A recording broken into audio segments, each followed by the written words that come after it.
Hello everyone. आज हम tenth class में मैथमेटिक्स का चैप्टर नंबर 1 करेंगे, real numbers.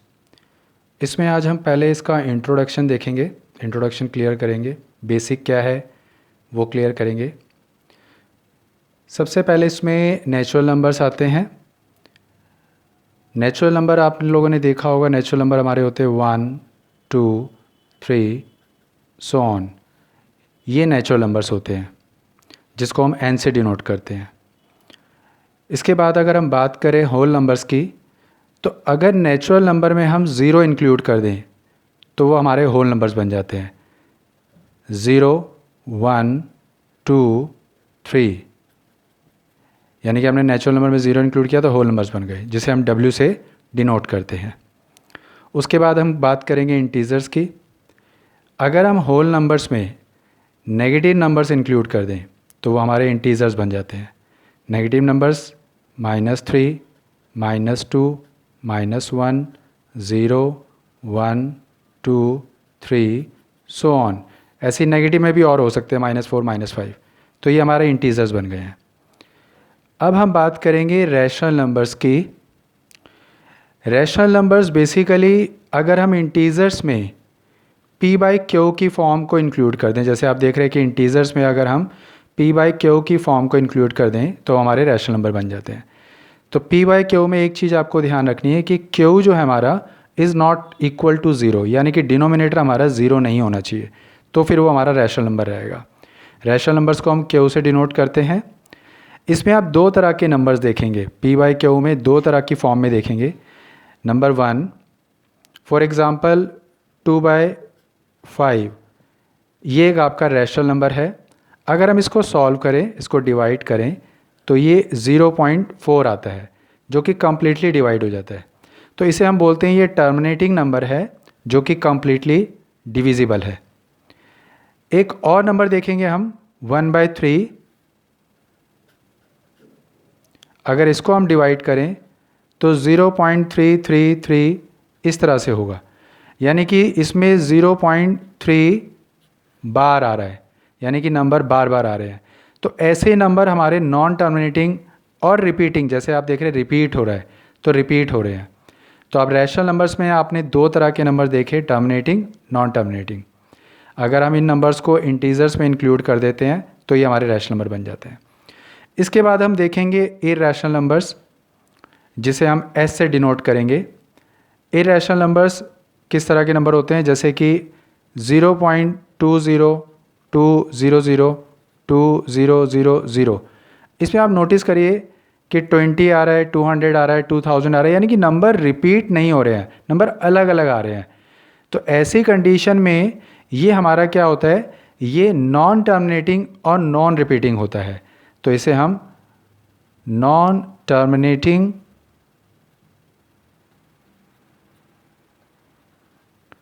And non repeating, ये हमारे इरैशनल नंबर्स में आता है। इरैशनल में कुछ और नंबर्स भी होते हैं, जैसे कि √2, √3, √5, यानी कि रूट के नंबर्स, और इसके अलावा पाई भी इसमें इंक्लूड होता है। तो इरैशनल में आप ये नंबर्स देखेंगे। नॉन रिपीटिंग, रिपीटिंग को एक चीज़ और ध्यान रखिएगा कि इसे हम रिकरिंग भी कहते हैं।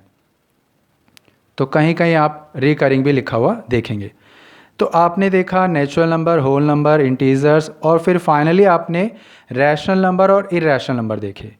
अब हम बात करेंगे रियल नंबर्स की। Real number basically rational numbers और इरैशनल नंबर दोनों को अगर हम सम अप कर दें, दोनों को इन्वॉल्व कर दें, दोनों को इंक्लूड कर दें, तो वो हमारा रियल नंबर्स बन जाता है। ये हमारे बेसिकली रियल नंबर्स हैं। रियल नंबर्स में तो बेसिकली यही नंबर इंक्लूड्स होते हैं, लेकिन इसमें कुछ और नंबर भी होते हैं जिसके बारे में थोड़ा सा इंट्रो देना ज़रूरी है, वो अब हम समझते हैं।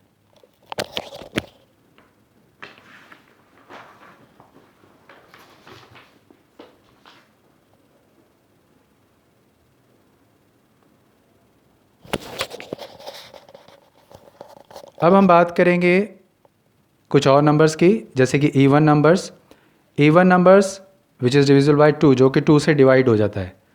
तो जैसे कि आप देखेंगे 2, 4, 6, 8 सो ऑन। इस तरह के नंबर जो है वो इवन नंबर्स होते हैं। Odd numbers not divisible by 2, जो कि 2 से डिवाइड नहीं होते हैं। फॉर एग्जांपल 1, 3, 5, 7 ये वो नंबर्स होते हैं जो 2 से डिवाइड नहीं होते, इन्हें हम ऑड नंबर्स कहते हैं। अब हम बात करेंगे प्राइम नंबर्स की। Prime numbers basically which is divisible by 1 and itself, यानी कि ऐसे नंबर जो 1 से भी डिवाइड हो जाते हैं और अपने आप से डिवाइड होते हैं। जैसे कि आप देखें 2, ये 1 से डिवाइड होता है और फिर अपने आप से यानी कि 2 से डिवाइड होता है। 3, ये 1 और 3 से डिवाइड होता है। 5, ये 1 और 5 से, यानी कि 1 से डिवाइड होंगे और अपने आप से, और किसी से नहीं होंगे। तो ऐसे नंबर्स प्राइम नंबर्स होते हैं। तो इसमें कुछ नंबर्स आपको ध्यान रखने होंगे। 2, 3, 5, 7, 11, 13, 17, 19, 23, 29, 31, 37, 41, 43, 47 ये कुछ नंबर्स मैंने लिखे हैं। नंबर्स और भी होते हैं लेकिन मैंने लेस देन 50 लिख दिए हैं, यानी कि 50 से कम नंबर। ये इसलिए लिखे हैं क्योंकि इनकी आपको ज़रूरत रहेगी, आपको याद होनी चाहिए 50 से लेस देन प्राइम नंबर्स। वो आगे जब आप करेंगे टॉपिक को तो आपको पता चलेगा कि इनकी ज़रूरत कैसे होगी। तो ये वो प्राइम नंबर्स हैं जो 1 से और अपने आप से डिवाइड होते हैं। कोई भी नंबर आप देख लीजिए, जैसे 41 है तो ये 1 से डिवाइड होगा और 41 से, और किसी से नहीं होगा। तो ऐसे नंबर्स प्राइम नंबर्स होते हैं। अब हम बात करेंगे कंपोजिट नंबर्स की। Composite numbers divisible by 1 itself and other numbers, यानी कि 1 से डिवाइड होंगे और अपने आप से और कुछ और दूसरे नंबर से भी। जैसे कि फॉर एग्जांपल हम 4 लेते हैं तो 4 किससे डिवाइड हो रहा है? 1 से, और 4 से तो हो गई, उसके अलावा 2 से भी डिवाइड हो रहा है। एक और एग्जांपल देखते हैं 18। तो 18 जो है वो किससे होता है? 1 से, 18 से, 1 से और 18 से तो हो गई, इसके अलावा 2, 3, 6, 9 इन नंबर से और डिवाइड हो रहे हैं। तो ऐसे नंबर जो 1 से और अपने आप से डिवाइड होते हैं, इसके अलावा किसी और नंबर से भी डिवाइड होते हैं, तो उन्हें हम कंपोजिट नंबर्स कहते हैं। ये टोटली आप नंबर समझ गए हैं। इनको स्टडी करिएगा तो नंबर्स के कॉन्सेप्ट क्लियर हो जाएंगे। अब हम बात करेंगे चैप्टर से रिलेटेड कुछ टॉपिक की। और जैसे कि आप देख रहे हैं यूक्लिड डिवीज़न एल्गोरिथम लिखा हुआ है। यूक्लिड डिवीज़न एल्गोरिथम क्या होता है, अब उसे क्लियर करिए। पहले हम समझते हैं एल्गोरिथम क्या है। एल्गोरिथम बेसिकली प्रोसेस है, यानी कि स्टेप्स। प्रोसेस या स्टेप, जैसे कि मान लीजिए आप चाय बनाते हैं तो चाय बनाने के लिए पहले पानी डालते हैं, फिर उसमें चाय पत्ती डालते हैं, फिर चीनी डालते हैं, फिर उसे बॉयल करते हैं, देन फिर उसमें मिल्क ऐड करते हैं, फिर बॉयल करते हैं। तो ये जो सारे स्टेप्स हैं, ये सारे प्रोसेस हैं, ये चाय बनाने के हैं। तो ये प्रोसेस या स्टेप्स को ही हम एल्गोरिथम कहते हैं। तो इस चैप्टर में आप डिवीज़न का एल्गोरिथम देखेंगे, यानी कि डिवीज़न के प्रोसेस देखेंगे, उसके स्टेप्स देखेंगे। और ग्रीक के मैथमेटिशियन थे, ग्रीक मैथमेटिशियन जिनका नाम यूक्लिड था, उन्होंने इस फॉर्मूले को डिराइव किया है, इसलिए हम इसे यूक्लिड डिवीज़न एल्गोरिथम कहते हैं। डिटेल से समझेंगे आगे कि किस बेस पर इस पर क्वेश्चन करेंगे। बेसिकली अभी इतना आप इसको ध्यान रखिए। इसमें आप एक और वर्ड भी देखेंगे, वो देखेंगे आप लेमा। लेमा बेसिकली क्या है कि कोई भी प्रूव स्टेटमेंट, यानी कि ऑलरेडी कोई स्टेटमेंट प्रूव हो चुकी है, उसका हम यूज़ करेंगे किसी और स्टेटमेंट को प्रूव करें, यानी कि प्रूव फॉर अनदर स्टेटमेंट। अगर हम यूज़ कर रहे हैं किसी स्टेटमेंट को किसी और स्टेटमेंट में, तो वो हमारा क्या कहलाएगा? लेमा कहलाएगा। तो ये हम यूज़ करेंगे इसका, तो ये हमारा लेमा वर्ड वहाँ पे अप्लाई होगा। एक फॉर्मूला होता है जो आपने बेसिकली पढ़ा होगा, dividend is equal to divisor into quotient plus reminder. Dividend is equal to divisor multiply quotient plus reminder. इसको हम डिनोट कर रहे हैं A is equal to B Q plus R. Basically क्या है इसको समझते हैं हम आगे।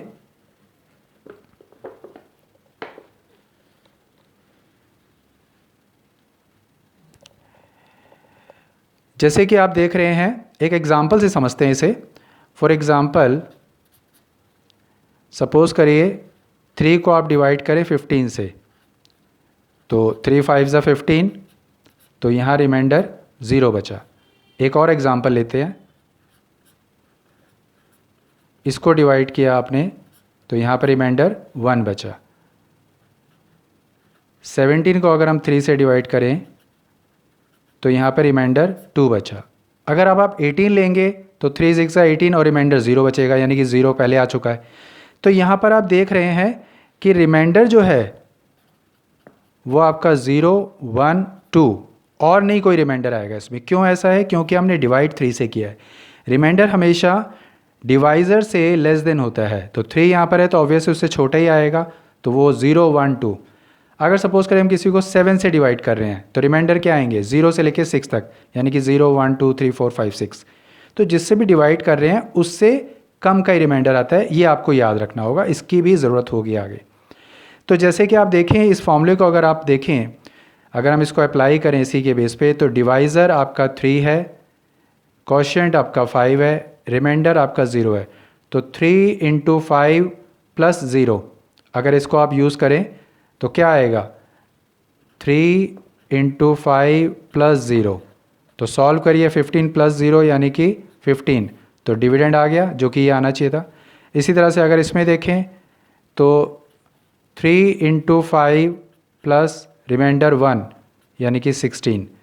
3 आपका डिवाइज़र, क्वोशिएंट आपका 5, रिमाइंडर आपका 1, सॉल्व किया तो 16 जो कि डिविडेंड है, जो कि ये आया है।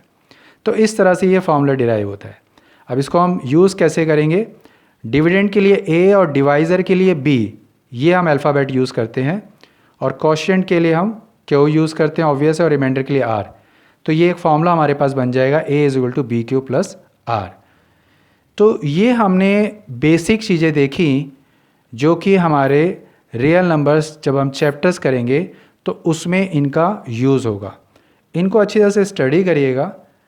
बाकी हम लोग चैप्टर को स्टार्ट करेंगे नेक्स्ट वीडियो में। अगर इसमें बेसिक में इंट्रो में कोई डाउट हो तो प्लीज़ कमेंट बॉक्स में लिखिएगा। Thank you.